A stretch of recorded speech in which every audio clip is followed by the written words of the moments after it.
همه چیز از پرسال شروع میشه. زمانی که من با این بشر آشنا شدم. اما الان پشیمونم یا خوشحال. جواب سوالتون مدرک لازم داره.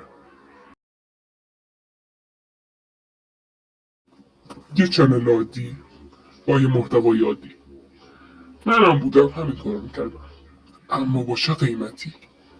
بیان که همه چی واسهتون باز کنم. پارسال یه چیزایی بهم گفت. مثل اینکه میخواد یوتیوب رو هک کنه.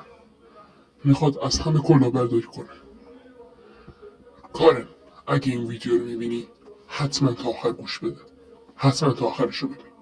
چون آخرش قراره همه رو شکل کنم. خوب نگاه کن. نوشته چی؟ نوشته کارن رو فالو کن تا بازی بسازن. اما با خودت فکر کردی که چه بازیه؟ اصلا در مورد چیه؟ چرا کارن در موردش نمیگه؟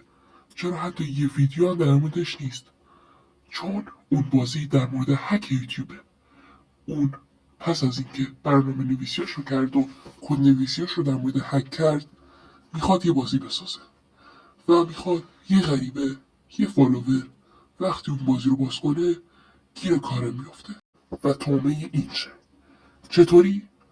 وقتی کلیک کرد اون قربانی میشه. یعنی چطور قربانی میشه؟ اون گوشیش هک میشه و فدایی کارهای کارن میشه.